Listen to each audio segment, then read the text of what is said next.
जी नमस्कार, मैं हूं संजीव कौशिक और आप देख रहे हैं टुडे ओपिनियन न्यूज़। आज हम बात करने वाले हैं ईवीएम से वीवीपैट के मिलान की। मामला इसलिए भी चूंकि कोर्ट में ताजा सुनवाई इस पे जारी है, अभी तक कुछ फैसला आया नहीं है। संभव है कि हम लोग की बातचीत के क्रम में यदि कुछ फैसला आ जाए तो उस पर भी बात करेंगे। ये बात इसलिए भी मौजूद हो जाता है कि हम सब जानते हैं कि 2019 से पहले केवल और केवल एक ईवीएम और वीवीपैट से एक वीवीपैट के मिलान होते थे और लगभग एक लोकसभा क्षेत्र में कम से कम 500 के आसपास में ईवीएम लगाए जाते हैं, जिसमें से बाद में लोगों ने तकरीबन 2019 की बात कहें तो 21 विपक्षी पार्टियों ने इस पर आपत्ति दर्ज कराई और उन्होंने कहा कि नहीं, ईवीएम में जो मत है वो और वीवीपैट के मिलान की जो बातें हैं, एक केवल वीवीपैट मिलान की बात हो रही है एक मशीन की, ये क्यों नहीं 100% मिलान की जाए। उस पे उस समय तत्कालीन जो भी चुनाव आयोग थे उन्होंने 5% कर दी इस मिलान को। मतलब ये कि 500 यदि ईवीएम है तो उसमें से 5% 5 ईवीएम वीवीपैट की मिलान कर ली जाए और उसके आधार पर ये मान लिया जाए कि सब कुछ ठीक ठाक जा रहा है।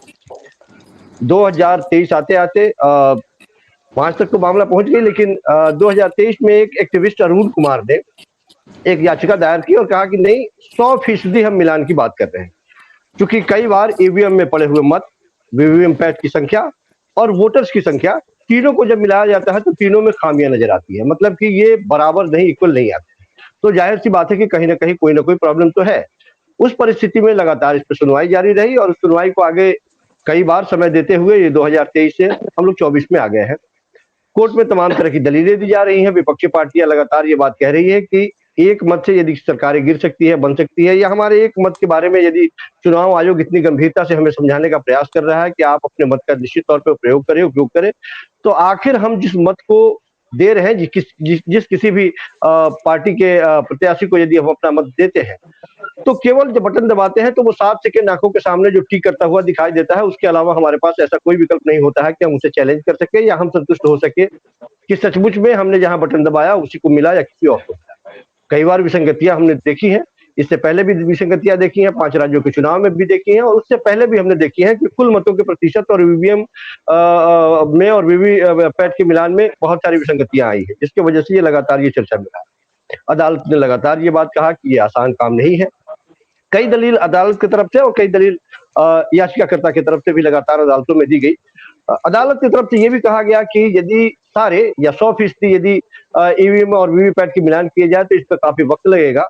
मेरा व्यक्तिगत तौर पे मानना यह है कि एक मत से जब सरकारें बनती और बिगड़ती हो तो थोड़ा सा और वक्त लगे तो लगे। हम जानते हैं कि कल पहली बार इस चुनावी चरण में, लोकसभा के चुनाव में पहले मतदान का दिन कल रहेगा और तकरीबन क्या 4 तारीख को, 4 जून को इसके फैसले आएंगे। मतलब कि 1.5 महीने इस प्रक्रिया में लगे रहेंगे।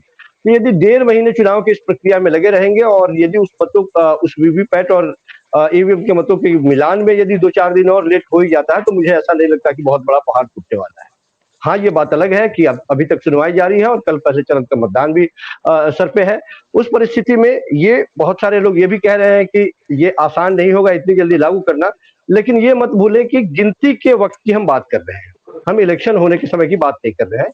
विपक्षी पार्टियां जो बात कह रही है सो हो सकता है कि ये सिस्टम अप्लाई करने में थोड़ी सी मशक्कत करनी पड़े, क्योंकि बटन दबाते के समय प्रिंटर की भी उसमें सिस्टम होनी चाहिए। ज्यादा इस मामले में डॉक्टर अमीन साहब हम लोग के साथ में है, तो वो ज्यादा इस पर प्रकाश डाल पाएंगे, तकनीकी तौर पे वो इसको ज्यादा समझा पाएंगे। इसी बात पे चर्चा करने के लिए आज हमारे साथ कुछ साथी पैनलिस्ट हैं, हम उनके बारे में बात कर लेते हैं। डॉक्टर अमीन साहब हैं, वैसे तो राजनीतिक विश्लेषक के तौर पर बैठे हैं, लेकिन चुनाव से इनका बहुत पुराना संबंध है और वरिष्ठ पदाधिकारी रहे हैं और सारी चीजों को बड़े नजदीकी से इन्होंने देखा है, समझा है, और इनका मार्गदर्शन हम लोगों के लिए भी काफी लाभदायक है। नीरज राय जी हैं, सामाजिक कार्यकर्ता के तौर पे हैं या राजनीतिक विश्लेषक के तौर पे हैं, छात्र नेता कह ले।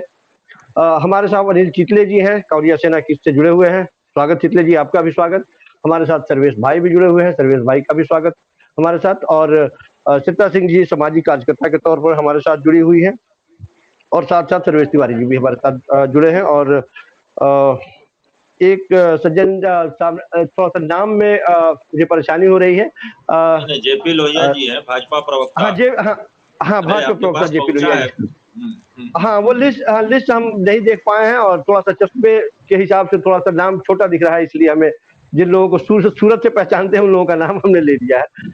तो इसी मुद्दे पे हम लोग बातचीत करने वाले हैं। हम शुरुआत करना चाहेंगे डॉक्टर अमीन साहब से कि पक्ष विपक्ष तो अपने जगह पर है, उसके बारे में हम बातचीत तो करेंगे ही करेंगे। लेकिन हम चाहेंगे कि इस मामले में प्रकाश, यदि आप लोगों तक में, हाँ, तो शुरू करते हैं अमीन साहब से भी। अमीन साहब, पहले तकनीकी तौर पे आप बताएं कि जो आरोप लगाए जा रहे हैं विपक्षी पार्टियों के द्वारा, वो कितना आरोप सच्चाई के करीब है और तकनीकी तौर पर इसको लागू करने में क्या बाध्यताएं हो सकती है? अमीन साहब। देखिए, बहुत बहुत स्वागत है कि आपने मुझे बुलाया और बहुत बहुत धन्यवाद कि आपने अपने चैनल पे मुझे इस मौका दिया।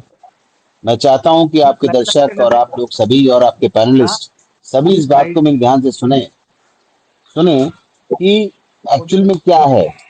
अभी सब इससे पहले आपने सुना होगा, पहले मांग की जा रही थी कि बैलेट पेपर से किया जाए। बैलेट पेपर का जहाँ तक सवाल है बहुत पुराना हो चुका है और नई व्यवस्थाएं आती रहती है। देश तरक्की कर रहा है, दुनिया तरक्की कर रही है।